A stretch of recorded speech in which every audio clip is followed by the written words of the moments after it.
Hey everybody, it's Officer Newman again, here with another great book. Still missing y'all, hoping to see you soon. This is going to be Goldilocks and the Three Dinosaurs by Mo Williams.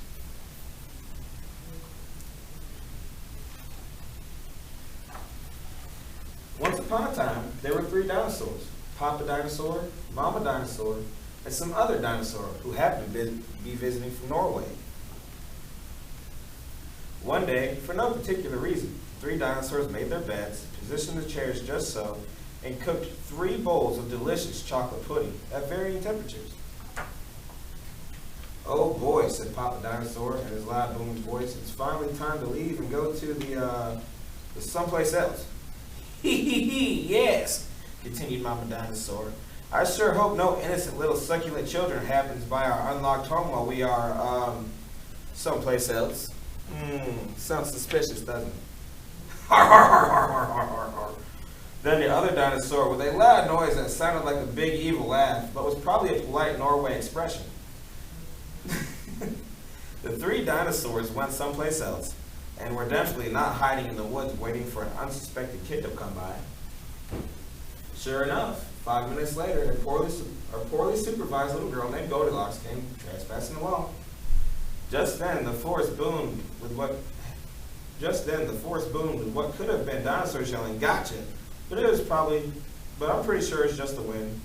The loud noise was immediately followed by another loud noise that sounded kind of like, "Be patient, Papa Dinosaur, the trap is not yet sprung." But it could have been a rock falling, or a squirrel. Either way, Goldilocks was not the type of little girl who listened to anyone or anything.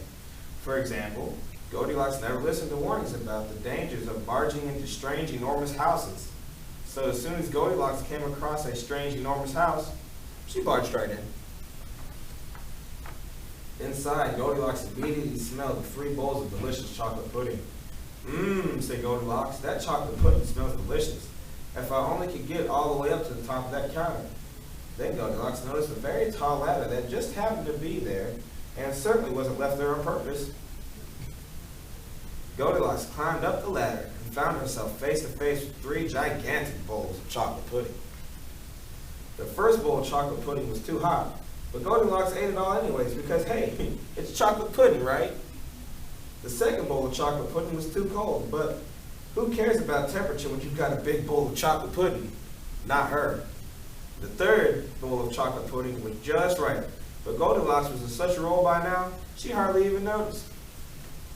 Soon Goldilocks was stuffed, like one of those delicious chocolate-filled little girl bonbons, which, by the way, are totally not the favorite things in the whole world for hungry dinosaurs. Tired and groggy, Goldilocks noticed the 3 chairs in the living room, so she climbed down off the ladder and walked out of the kitchen. The first chair was too tall. The second chair was too tall, but the third chair was too tall. Goldilocks wasn't going to climb up that high just to have a sit in some chair, so she hiked to the bedroom. And when she got there, Goldilocks noticed that the beds were also gigantically big. What's going on around here?" groaned the exhausted girl. "These bears that live here must be nuts." Just then, the room filled with loud, booming noise that was either a passing truck or a dinosaur gloating. "A few more minutes and she'll be asleep. Delicious chocolate-filled bonbon girl are yummy when they're rested." Even a little girl who never listens to anyone or anything had to hear that. Goldilocks took a minute to stop and think, which was longer than she was used to stopping and thinking. "Hey," she told herself, "this isn't a bear's house. This is some dinosaur's house. Say what you like about Goldilocks, but she was no fool. She quickly as she could ran to the back door and got out of there. Just then a loud plane flew by, which sounded pretty much like a trio of dinosaurs yelling, "Now!" or "Charge!" or a Norwegian expression for "chewy bonbon time." Suddenly, and completely coincidentally, the 3 dinosaurs rushed through the front door, but they were too late. Goldilocks was gone, and all that was left in the house were 3 disappointed dinosaurs. The end. And the moral of this story is, if you find yourself in the wrong story, leave. And for you dinosaurs out there, the moral of the story for you, lock the back door. Thank you for letting me come to your house and read you these stories today, guys. We miss you so much and cannot wait to see you again. Have a great day.